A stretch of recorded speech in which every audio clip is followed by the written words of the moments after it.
This week on Boring Gear Reviews, we've got the Sawzall from Dead Air Studios.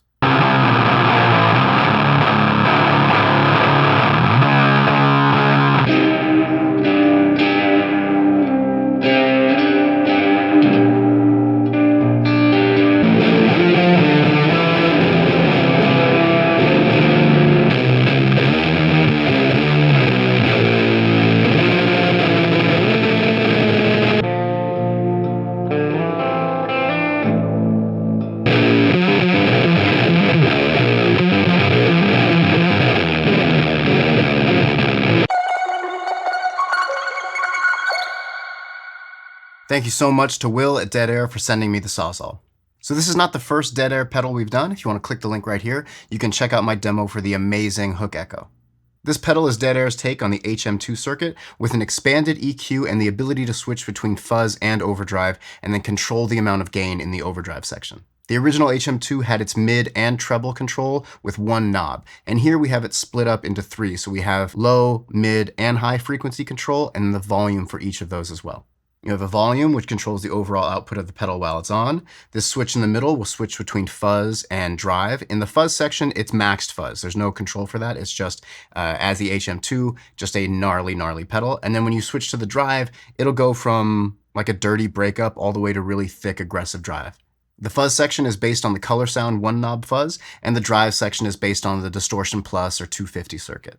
All of that makes the Sawzall an extremely rich and deep distortion pedal that can do anywhere from, gorgeous kind of gritty breakup to full-on chainsaw fuzz. For today's demo, I'm using my 1979 Aria Pro 2 EG 1400. And this has Dimarzio dual sounds, which are super distortions with 4-conductor wire. And as always, I'll be running into my Universal Audio Apollo X6 and using the Softube JMP 2203 amp sim. All right, so for this first clip, we're going to start with the drive section on. So we're going to have the low volume at noon, the mid volume around 4:30, maybe 5. The last, eighth of a turn on each of these volume knobs for the EQ will be a big change in the sound. So it gets very intense and aggressive in the last about eighth of a turn. So I like playing in that range. So for the mid volume, we're going to have it around 4:30 or 5. So really, really intensely push the mids. You know me, I'm a slut for mids. And then the high volume, we're going to have around, 10 o'clock. The low frequency is going to be all the way up. We're going to have the mid frequency around 10. And then the high frequency is going to be nearly off or rolled down. So we're going to boost the lowest part of the high end. And that'll be around, 7 o'clock. The volume will be maxed. And like I said, we're going to start with the drive. And that'll be just past 9 o'clock. And then it'll be very noticeable. We'll switch to the fuzz. This is, so when we're in the drive section, it's just a super mid-forward, really beautifully broken up, very glassy. And then when we switch to the fuzz, it'll be a huge difference. This is more what you would expect from an HM2 style pedal. But the way this EQ works, like I said, this is it's one of the most powerful EQs I've seen on any drive pedal. How kind of intense and crushing and punishing and grating it is. Grating not in the sense that there's a lot of high end, but grating in it's just chewing up everything that's in front of it. This sound I adore. I could have this sound on any style of heavy music forever and I would be super happy with it. One cool thing we're going to do at the end of that, I'm going to roll the volume back on my guitar while in that fuzz section. And it gets because that gating is so heavy, it's breaking up a lot, and then there's also almost this telephone or megaphone quality. Super cool. Enjoy.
Here we're going to have the drive at noon. So this will be kind of like a low to mid gain breakup.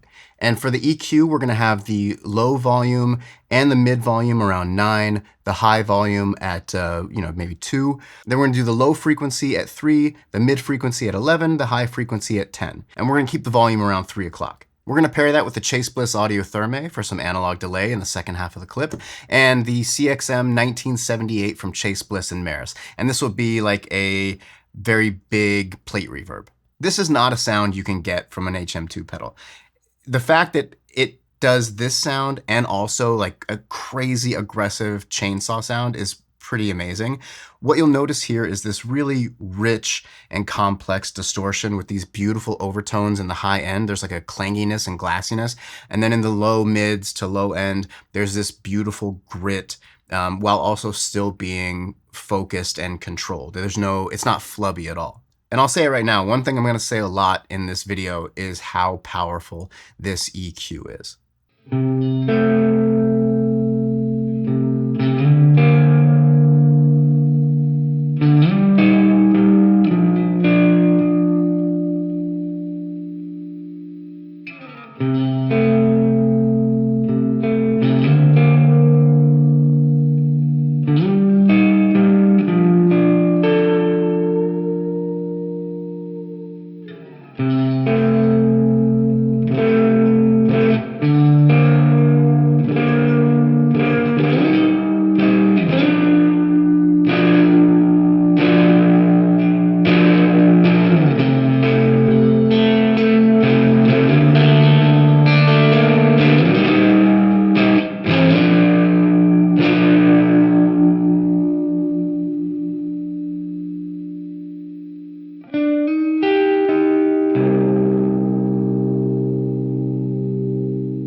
In this next clip, we're going to be running the fuzz section of the Sawzall. And here we're going to have the low volume at noon, the mid volume at a little past 3, the high volume around 1 or 2. We're going to do the low frequency at 10 o'clock, the mid frequency just past noon, and the high frequency at 10 o'clock as well. Like I said, the fuzz is always maxed out, so there's no worry about the control there. And then the volume will be maxed here too. This sound is really, really powerful, super thick, like exploding in the low end, and it's not going to be shrill in the high end because of the frequency we're setting it at. It's just a really well-rounded, super aggressive, kind of more low-focused sound. It's incredible.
right, so in this clip, we're actually going to start with the Glass Palace from Holy Island Audio. If you'd like to see a full demo of the Glass Palace, click the link right here.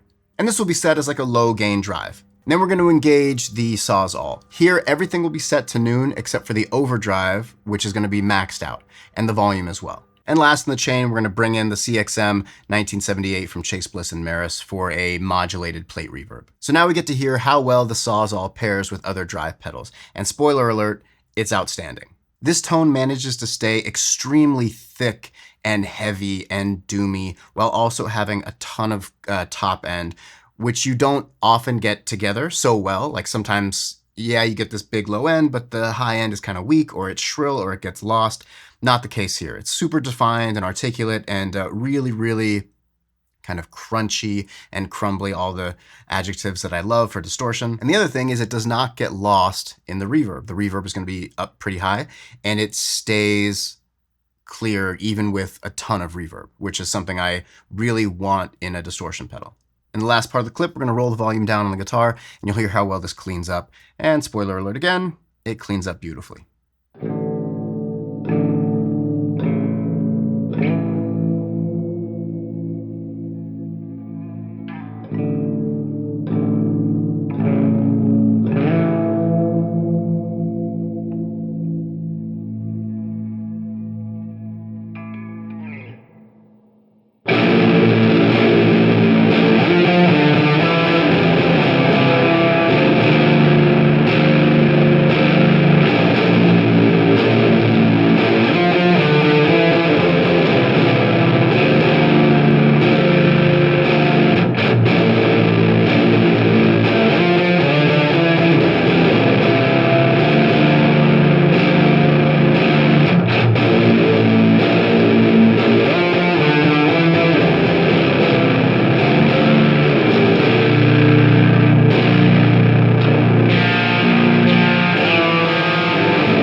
And lastly, we're going to keep everything set at noon, but we're going to switch the drive section over to the fuzz section and roll the volume back to about 3 o'clock.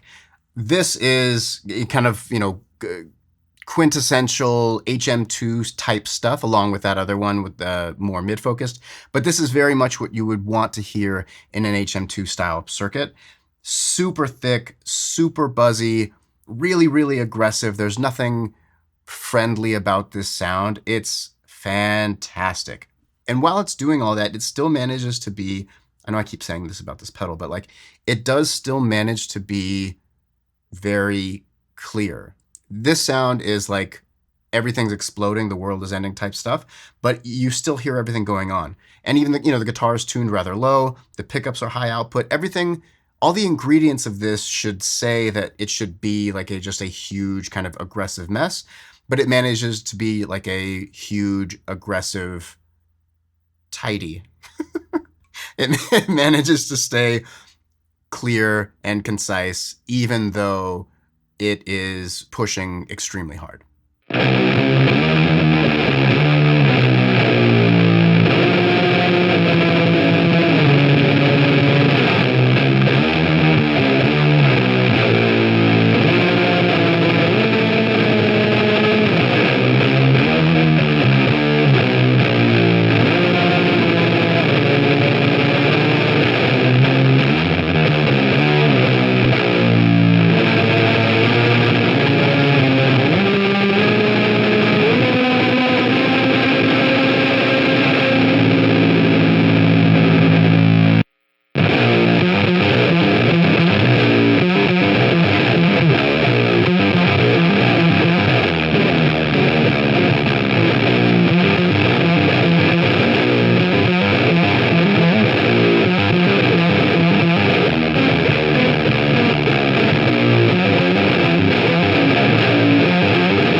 And that'll do it for the Sawzall from Dead Air Studios.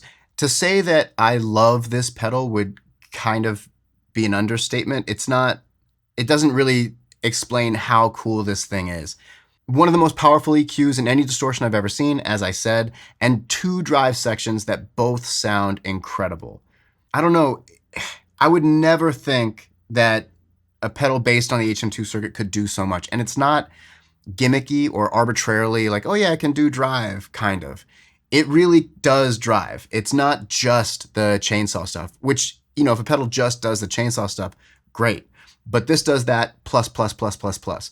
Just with the EQ alone, if you roll the mids back and boost the high end, and, you know, you can find exactly what frequencies of those you want, and then roll the overdrive down quite a bit, you'll have a Fender style distortion. If you boost the low end and bring the mids back up and roll the high end off a little bit and increase the gain, you get Marshall distortion. And in the fuzz circuit, it does everything the HM2 does, plus way more control over the EQ.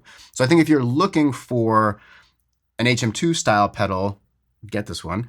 And if you're looking for a drive pedal that can do anything from dirty breakup to the most kind of world-ending aggressive chainsaws type stuff, get this pedal. It's made super well, insanely good priced. Everything Dead Air does is like really, really good prices.